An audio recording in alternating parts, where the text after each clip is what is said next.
Assalamualaikum warahmatullahi wabarakatuh. Selamat pagi anak-anak. Sebelum memasuki pembelajaran pagi hari ini, saya akan memperkenalkan diri. Nama saya Junior Eka Kumalasari. Bagaimana kabar kalian di rumah? Semoga selalu sehat dan dalam lindungan Allah Subhanahu wa Ta'ala.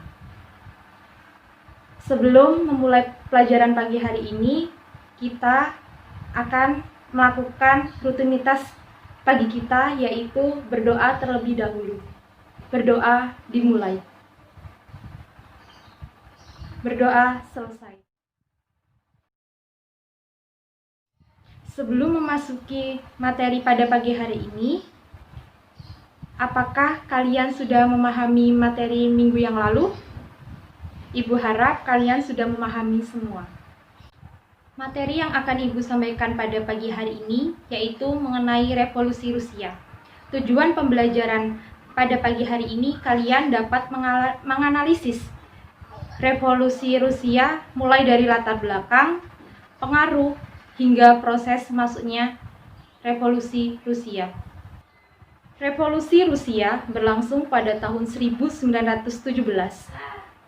Di mana perubahan dalam bidang politik pemerintahan di Rusia dari yang berbentuk monarki menjadi pemerintahan modern atau negara komunis. Latar belakang revolusi Rusia pada masa pemerintahan Tsar Nicholas II yang otokratis atau pemerintahan ada di tangan satu orang. Tsar tidak memberikan hak politik kepada rakyatnya, namun Tsar lebih mementingkan dan memperkuat perekonomian di bidang pertanian dan perindustrian. Duma sebagai badan perwakilan rakyat bukan menjadi Dewan Perwakilan Rakyat, melainkan Dewan Penasehat Tsar. Susunan pemerintahan Tsar yang buruk, pemerintahan disusun berdasarkan favoritisme, bukan profesionalisme.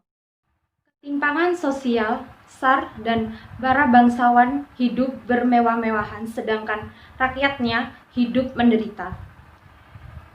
Ada 3 kelompok yang menentang Tsar pada masa pemerintahannya, diantaranya kelompok liberal, tergabung dalam kelompok kadet atau konstitusional demokrat.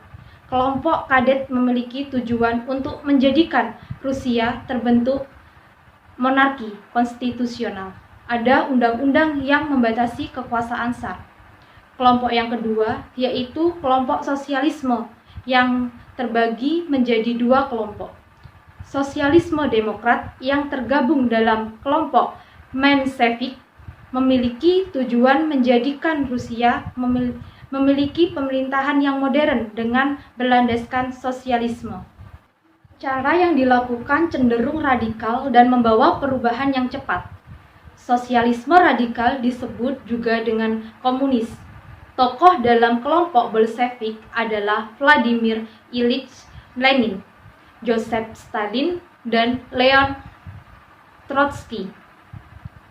Proses masuknya revolusi Rusia ini terdapat 2 tahapan, diantaranya Revolusi Februari 1917 dan Revolusi Oktober 1917. Revolusi Februari 1917. Revolusi ini diawali dengan terjadinya demonstrasi di Petrograd yang menuntut bahan makanan. Terjadinya demo yang diikuti dengan pemogokan di perusahaan-perusahaan. Penggerak revolusi ini adalah kaum kadet, yaitu pembentuk organisasi atau partai Menshevik dan Bolshevik. Revolusi ini berhasil menggulingkan Tsar Nicholas II sebagai pemerintah. Setelah Tsar berhasil digulingkan, pemerintahan diambil alih oleh kaum kadet.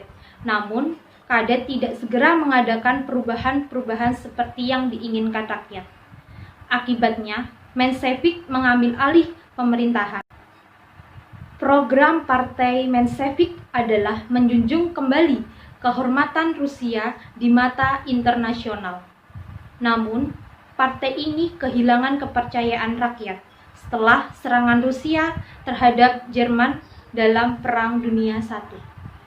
Mengalami kegagalan, kesempatan ini dimanfaatkan kaum Bolshevik untuk menyusun kekuatan dan mengambil alih pemerintahan. Tidak adanya perubahan yang dilakukan kelompok kadet, maka kelompok Mensheviklah yang menggulingkan kaum kelompok kadet.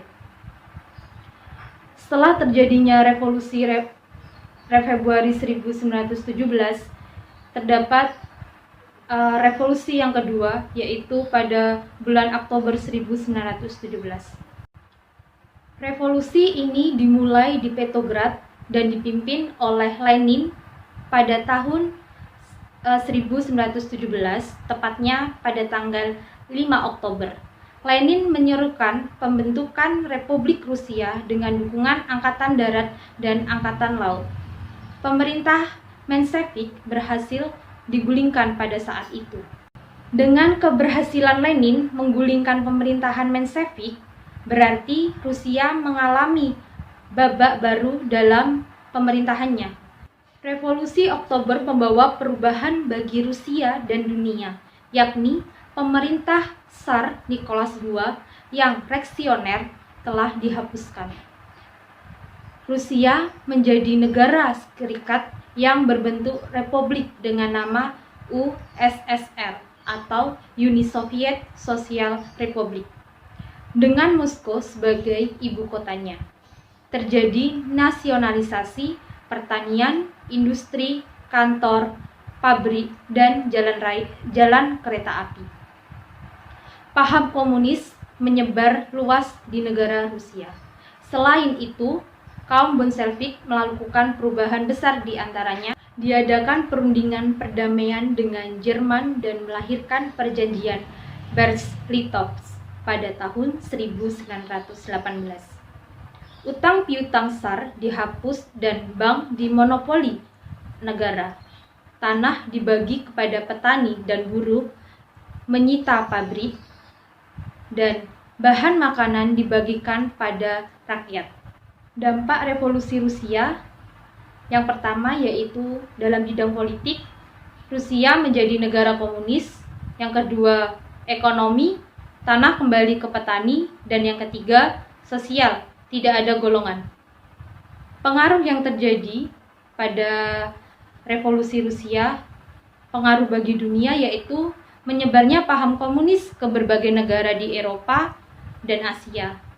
Bagi Indonesia, masuknya paham komunis ke Indonesia yang ditandai dengan berdirinya ISDF yang menjadikan cikal bakal PKI. Sekian materi yang dapat Ibu sampaikan. Jika ada yang ingin bertanya, Ibu akan membuka sesi tanya jawab via forum WhatsApp. Kurang lebihnya mohon maaf jika ada kata-kata yang kurang berkenan. Wabillahi taufiq wal hidayah. Wassalamualaikum warahmatullahi wabarakatuh.